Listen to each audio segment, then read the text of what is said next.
السلام علیکم۔ گلزار ندیم آپ کو یوٹیوب خطاطی چینل میں خوش آمدید کہتا ہے۔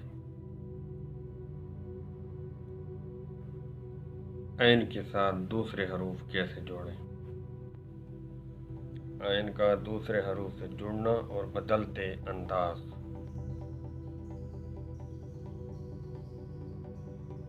عین کا رخ کن کن الفاظ کے ساتھ تبدیل ہوتا ہے؟ Lesson number 45۔ آئیے چلتے ہیں ٹیوٹوریل کی جانب۔ عین کے ساتھ دوسرے حروف جو جڑتے ہیں ان کے جو انداز بدلتے ہیں اس کے حوالے سے میں بتا رہا ہوں کہ عین کے دو رخ جو ابتدا میں جڑتے ہیں۔ نمبر 1 مدور یعنی کہ دائرے والا عین۔ نمبر 2 بیضوی انداز والا عین۔ یہ کن کن حروف کے ساتھ جڑتے ہیں؟ سنٹر اور آخر میں عین کا انداز یعنی کہ اس کا رخ، یعنی کہ اس کا اوپر والا جو سرہ ہے وہ بند کیوں ہو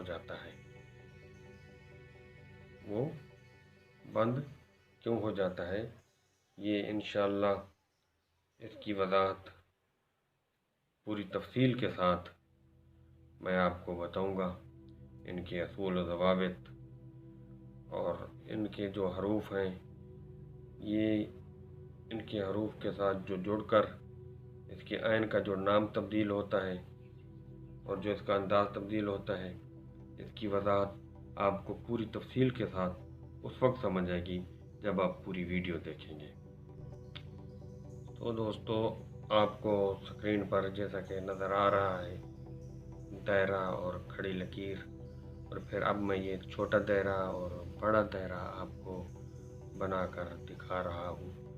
اس کا بھی ایک مقصد ہے، اور یہ اب تو آپ کو سمجھ میں نہیں آئے گا، لیکن جب آپ ریہرسل کریں گے اور میرے نظریے پر عمل کریں گے تو آپ کو صحیح طریقے سے سمجھ آ جائے گی، کیونکہ میں نے شروع سے بتا رکھا ہے کہ سیدھی لکیر اور دائرہ۔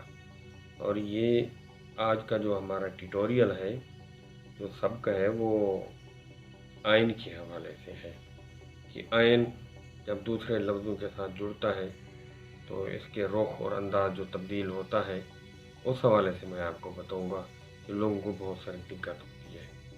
اور عین کے دوسرے حروف کے ساتھ جڑنے کے انداز دو بنتے ہیں، جیسا کہ میں آپ کو بتا رہا ہوں۔ یہ دائرہ آپ دیکھ رہے ہیں، اس کے ساتھ کھڑی لکیر بھی، یہ عین کا انداز ہے۔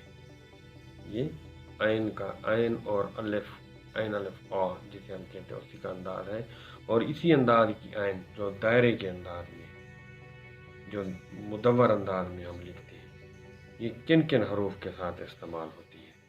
تو آج میں اسی کے حوالے سے آپ کو بتاؤں گا۔ یہ دیکھیں، میں بال پوائنٹ کے ساتھ آپ کو واضح طور پر بنا کر دکھا رہا ہوں تاکہ آپ کو سمجھ آ جائے۔ جب اس کو دیوار نما یعنی کہ الف نما حروف کے ساتھ اس کو لکھیں گے تو اس عین کا انداز یہی آئے گا۔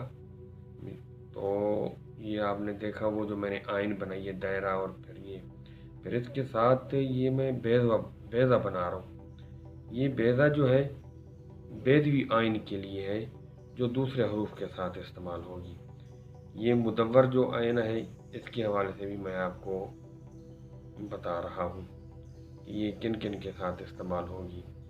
اور یہ آپ دیکھیں کہ یہ عین جو ہے، دائرے والی عین جو ہے، یہ الف، دال، پھر کاف، اور لام الف لا، اور لام الف لا اور لام، اور پھر ہا کے ساتھ یہ استعمال ہوگی۔ تو اس کو آپ ذرا غور سے دیکھیں، ان حروف کو آپ ذہن نشین کر لیں، کیونکہ ہمارا جو لیسن چل رہا ہے یہ خوش خطی کا لیسن ہے۔ کون سا ہے؟ خوش خطی کا، جو بال پوائنٹ اور پنسل کے ساتھ 99% لوگوں کی ज़रूरत है। ये बेदवी आयन जो है, इसका रुख फर्दी आयन के साथ मिलता है। इसका जब दूसरे हरूफ के साथ इसको मिलाएंगे, जोड़ेंगे, तो इसका अंदाज़ तब्दील नहीं होगा। हाँ, इसकी जो गर्दन है उसका अंदाज़ तब्दील होगा। तो ये आयन ज़्यादा हरूफ के साथ जुड़ती है। और जैसे आप ये मुदव्वर दायरे वाली आयन को आप देख रहे हैं, पहले भी मैं आपको बता चुका हूँ कि ये किन किन हरूफ के साथ इस्तेमाल होती है। और आयन जब अलिफ के साथ लिखी जाएगी और अलिफ नुमा हरूफ के साथ लिखी जाएगी, तो इसका जो वक्फ़ा है, आयन जब दूसरे हरूफ के साथ जुड़ेगी, उसके दरमियान वाला जो वक्फ़ा है वो दायरे का आधा होगा, जैसा कि आप देख रहे हैं।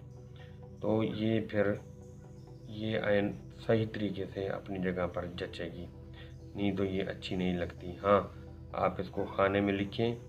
अगर बड़ा करके लिख रहे हैं तो एक लिखना है, अगर छोटा करके लिखेंगे तो दो लिखेंगे, तो इससे मज़ीद हाथ में पुख्तगी आएगी और अच्छा भी लगेगा, जैसा कि आपको करीब करके मैं दिखा रहा हूँ। ये अब देखें आयन को दाल के साथ किस तरह जोड़ा है। ये आयन का जो दायरा है इससे थोड़ा सा ऊपर हो और नीचे दाल जो है और आयन का जो नीचे वाला हिस्सा जो है इसके बराबर हो। ये भी एक खाने में दो लिखें, क्योंकि ये हाफ हैं। और ये अगर एक खाने में एक लिखेंगे तो पेंसिल के साथ ये मुनासिब नहीं लगेगा। अगर दो लिखेंगे तो ये बेहतर होगा। अगर इसको बड़ा करके आप लिखना चाहती हैं तो कोई हर्ज नहीं है। तो ये आप देखें, ये मैं आयन मुदव्वर बनाई और ये इसको काफ के साथ, कौन सी काफ कशिश के साथ, ये इसको मैं लिख रहा हूँ। काफ कशिश जो है ये कम से कम दो खाने या एक खाने में लिखें तो बेहतर है। अगर एक खाने में दो लिखेंगे तो वो गलत है। और अगर इसको बड़ा करके लिखना चाहते हैं तो आप इसको दो खाने में भी लिख सकते हैं, लेकिन एक खाने में बेहतर है। लेकिन काफ की जो बा का जो अंदाज़ है, अगला जो इसका हिस्सा है, वो इसका आयन के साथ वाला जो है वहाँ से शुरू करना है आपने, जिस तरह दाल का जोड़ बनाया है। तो आपने प्रैक्टिस जो है वो इसी पेंसिल से करनी है। इसकी नोक बारीक करनी है, बारीक नोक के साथ लिखेंगे तो ये बेहतर आपको समझ आएगी। ये अब मैं आगे जो है अगला जो दो हरूफ मिलाकर लफ्ज़ बनाने का तरीका बता रहा हूँ, वो आयन और लाम अलिफ ला है। ये दोनों का अंदाज एक ही जैसा है। और ऐन लाम अलिफ ला और ऐन लाम दोनों एक ही अंदाज के हैं। बाकी आगे जाकर लाम को हाफ जो है वो ख़त्म करना पड़ता है और फिर अलिफ लगानी पड़ती है, यानी कि दोनों की चाल एक जैसी है, जैसा कि आपको स्क्रीन पर नज़र आ रहा है।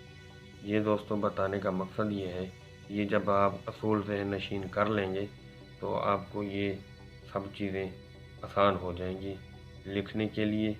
और जब आप इसको जिस अंदाज से भी लिखना चाहेंगे, जल्दी में लिखना चाहेंगे तो लफ्ज़ गलत नहीं होंगे।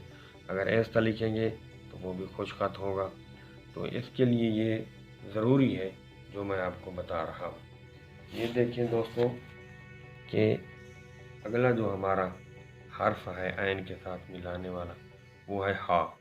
ये दो दायरे मैंने बनाए, ये दो दायरे बनाए और नीचे भी दायरे का अंदाज़ है, ऊपर भी दायरे का अंदाज़ है। इसको ज़रा ज़हन में रखिएगा। ये देखिए, ये अंदाज़ रुख इसका एक ही जैसा है, जैसा कि आप स्क्रीन पर देख रहे हैं। इसको भी अगर एक खाने में दो लिखें तो बेहतर है, अगर एक लिखें तो कोई हर्ज नहीं है। लेकिन शर्त यही है कि इसको आराम से लिखना है और ऐसा लिखना है। और आपने प्रैक्टिस जो है पेंसिल से करनी है। कौन सी पेंसिल से? जो मैंने आपको दिखाया है।